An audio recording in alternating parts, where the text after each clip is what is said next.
Hey, I'm Mark Edward Lewis, and welcome to the Cinema Sound Studio B. Music mixing is so different for multimedia than it is for straight music mixing, like for music's sake.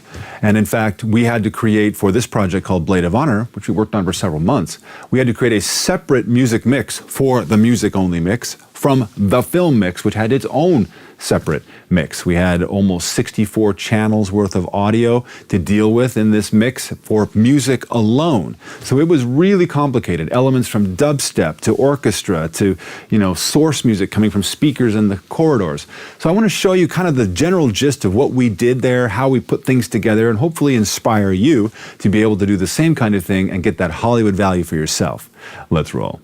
Music mixing and re-recording is a very different situation than in just music for music's sake, mainly because we're not mixing music for the music's sake. It's got to serve the purpose of the film, of the multimedia project. And as a result, we want as much control as possible, which is why we have so many stems. And in this case, in the Blade of Honor mix, where we have about 256 channels worth of sound, we've got probably 60 or more channels worth of stems. And if we start up here at the top, we have a general mix down of all channels to 2. Woodwinds, high and low, trumpet, horn, brass, strings. What else have we got here? Orchestra, effects, piano, celeste, harp, melodic percussion, orchestral percussion, low and high, ethnic percussion, small percussion, metal percussion, hit percussion, choir, loops, dubstep effects, bass drum, and drums separate from each other.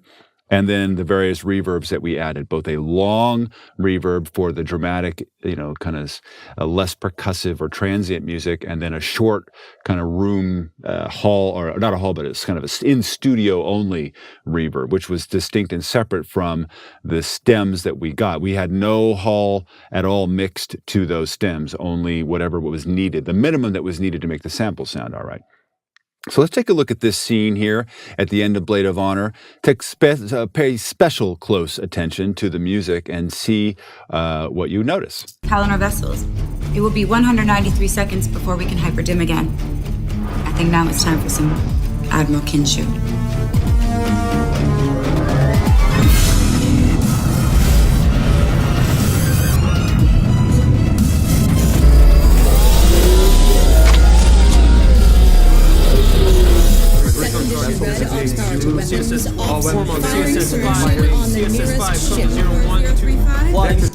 There's a lot of glue happening in there, a lot of sound effects, a lot of dialogue, a lot of all kinds of things. But that music is under there, never invading the dialogue, never getting in the way of the sound effects, and also, keeping that emotional content alive. And in here, these little black lines, these ones here, these black lines, that denotes volume automation. And you can see there's some work on the individual instruments themselves, which we'll talk about in a second. But if we slide down to the actual master of the music, this is the channel where all tracks are moved up and down by this one channel, you can see there's a ton of work happening here. And let's take a look. I'm going to zoom in. Watch this again. It's pretty nominal until we get over to here. In fact, let's just jump over there now. It's time for some Admiral Kinshu. Comes up.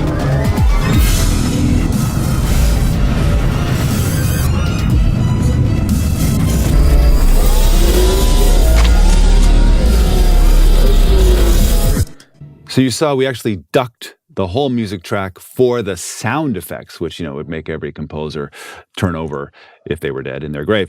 But definitely after the dialogue's done, we push that music up to make sure that there's no energy lost.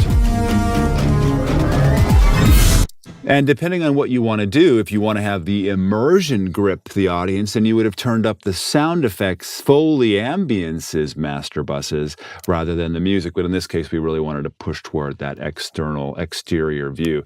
You can also see here the difference in the reverbs. This is the short reverb bus, and these are the two long reverb buses. As the percussion and the external shot comes in, where the dubstep sounds come in, we bring back up the short reverb and pull down the long reverbs. Before we can hyperdim again. I think now it's nice time for and some subtly. Admiral Kinshu.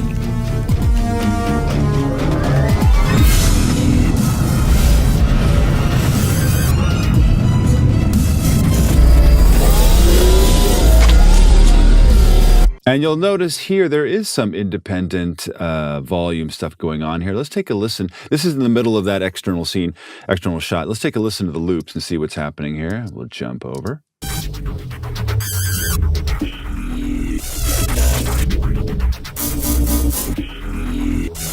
Is that wow sound that was getting in the way. And let's take a listen to this. This is the hits track. So this gets pulled down pretty strongly. Oh, some low frequency stuff. So let's act like we're going to erase all that and see what happens. So if I kill this automation, let's listen to what happens.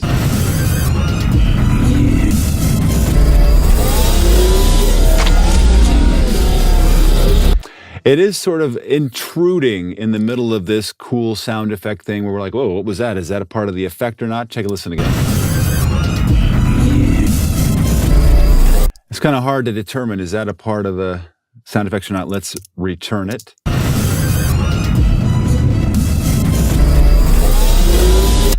If we hadn't had stems, we wouldn't be able to pull that out, and the whole music track would have to drop there, which would be a huge loss to the entire production. Let's take a look at some of these other tracks that we had to deal with independently. Here it is. Such a brick too. 20 to 1? Can't survive this no matter how good we are. This is crazy. It's no crazier than the day we signed up for Galactic Aviation. So it goes from, big dubstep to kind of more back to underscore drama. Let's take a listen to why these sounds had to be pulled up.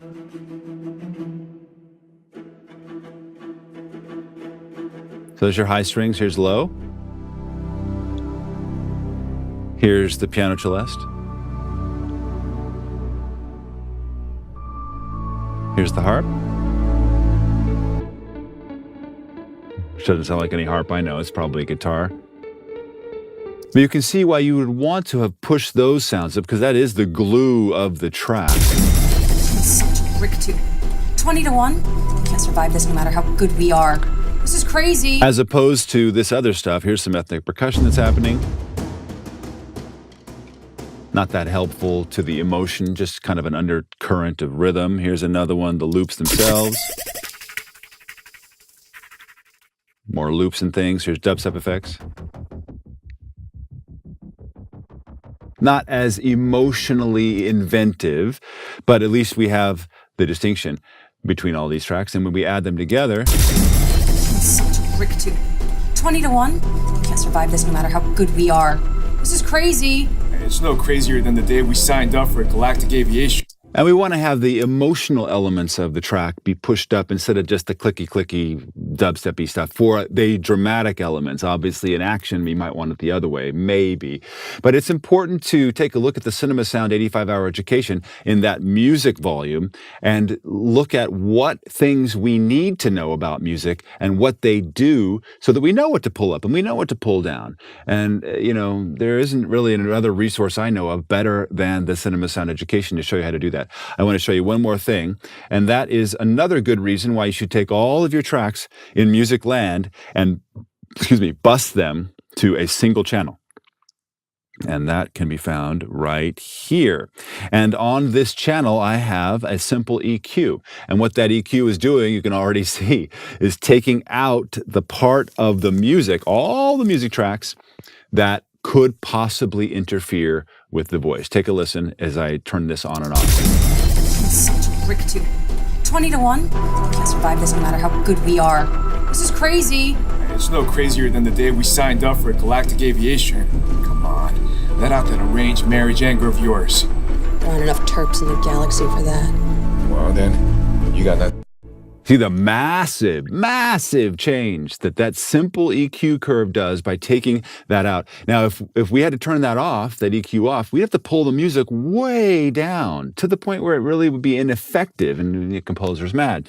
But in this case, a simple EQ curve, not even notch EQ, a simple EQ curve takes out that music and keeps the dialogue safe so that we can add the music in as loud as we dare. And that's obviously super important in the process of keeping the emotional element of your film or your project alive, which is what music does best. So it's a lot to take in, and this is sort of a big music mix. Although music mixes get much larger in terms of how many stems you get. Sometimes you're dealing with over 150 tracks of music alone. Brutal. But hopefully you get the idea of what's possible using simple plugins and buses and things like this, and even just simple editing techniques. And perhaps even the idea that music could be split out so much as it is to create great results in the first place. Hopefully you can get inspired around this. And if not, let us know how it's going for you in your music mixes on the cinemasound.com forum, and we'd love to hear from you and hopefully solve your issues. Until then, we'll see you in post. Even if for yourself.